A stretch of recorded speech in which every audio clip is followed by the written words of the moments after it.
100,000 pesos, ang mag-asawa ay magpapalitan ng cellphone. At kung sino ang pinakahuling mag-surrender, ay siyang mananalo. Master, baka may ibang challenge dito. Makakalialo ako nito. Ay wala, ito na talaga yun. Final na. Pwede na to? Sige, okay. And 1, 2, 3, palitan na ng mga cellphones. Dito natin malalaman ang lahat ng mga sikreto.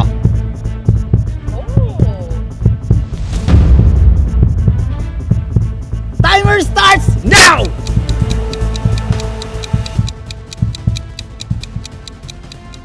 Bye! Have a great time! Okay lang yun, Beatmaster, kasi ang totoong cellphone nasa akin talaga. Pinalit ko lang yun. Ako ang panalo! Ayun. Good day to all. This is Jana Jitsnaliap. This is Jane Yap. Welcome to Vlog 183. Jabby, what are you doing? Can the viewer see it? Wow! Nice one! You have to finish it, okay? Una na tong update, ang atong pag-host og intimate dinner with our DILG Sec Benhur Abalos. He's a good family friend. Before mi nagbinyo ni Baba, nakatrabaho na nako siya, and he's been supporting and guiding us unsaon pagpaasenso pagyod sa atong syudad sa Tagbilaran. Ug ato pong gigrab ang opportunity nga maka-partner og dugang pang programa para sa atong syudad. Kuyog po nato atong mga lideres sa barangay ug kalain-lain atong mga amigo, mga yorme.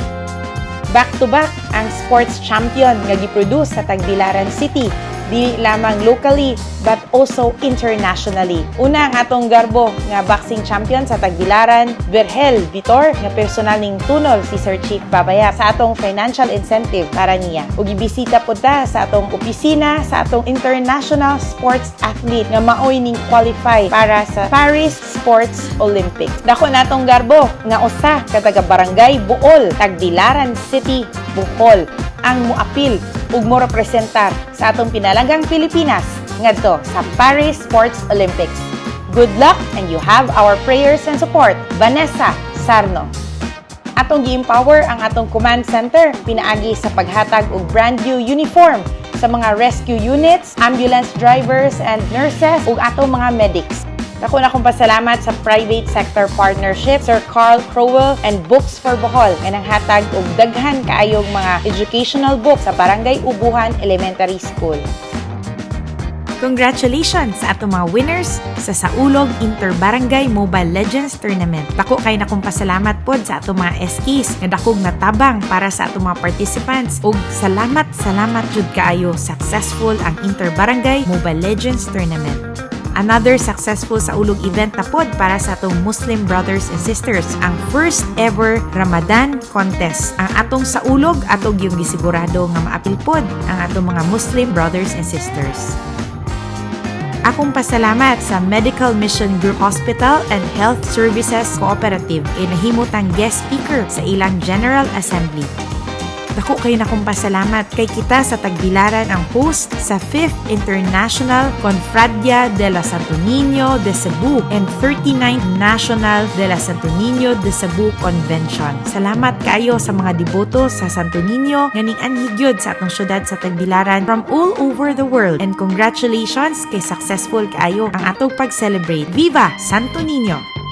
Ang Tagbilaran City pod ang nahimong venue sa Philippine Association for Teachers and Educators Regional Assembly. Daghan na gyud kaayong mga kalain-laing conventions ang gibuhat diri sa Tagbilaran ug kani nagsuporta sa atong economic activity. Mao nang padayon lang ang pagbangon sa atong ekonomiya para daghang trabaho sa atong makatawhan. Ni-attend pud ta sa usa ka meeting sa atong mga Tagbilaran Street Food Vendors Association. Kani atong gipa-remind sila nga kinahanglan gyud mukuha og health certificate para safe and siguradong hinlo ang pag-andam sa atong mga street food sa Tagbilaran City.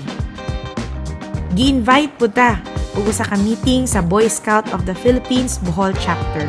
Happy first anniversary sa Maharlika Aesthetics and Beauty Lounge. Kung ganahan mong magpa-beauty karon nga labi na duol ng pista, bisitaha lang ang Maharlika Aesthetics and Beauty Lounge na sa Old Airport. Nakig-bonding ta sa atong mga solo parents sa Barangay Taloto.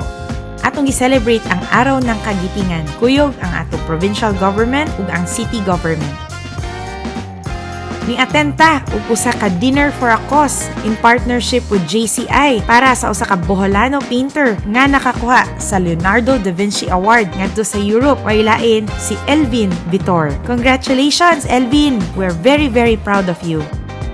Naatay MOA signing with TESDA for our out-of-school youth. Daghan kayong salamat kay dako na pud ning tabang sa atong mga kabatan-unan. Back-to-back ang atong mga opening sa Tagbilaran City. Kani dugang negosyo, dugang trabaho sa atong mga katawhan, and active economic activity sa atong syudad. Welcome to Tagbilaran, ang Hasmaday Foundation na makit-an sa Barangay Dampas. Nag-abri pod ang Kalape Butika ng Bayan, makit-an sa Yukon Building. Naana po'y laing branch ang Moly Boly Super Haircut. Usog yun kaayo karon ang magpagwapa ug magpatupi. Kay labi na duol ng atong pista, bisitaha ang Moly Boly Super Haircut na makit-an sa JLU Building. Back-to-back ang successful kayo nga mga saulog sports activities sa Tagbilaran City. Kaning atong sports fest sa Tagbilaran, ato yung gisigurado nga tanan makabenepisyo. And congratulations kay successful kayo ang atong saulog sports fest athletics, ang atong chess, and ang atong arnis. Congratulations sa atong mga players, coaches, and commissioners. Rest assured, magpadayon yun ang atong mga kalingawan sa sports para malikay ang atong makabatanunan sa dautan nga bisyo ug healthy ang atong komunidad. This ends our vlog. Asenso po more, Tagbilaran City. Ang pinakakulay. Jabi, show your drawing. Yeah.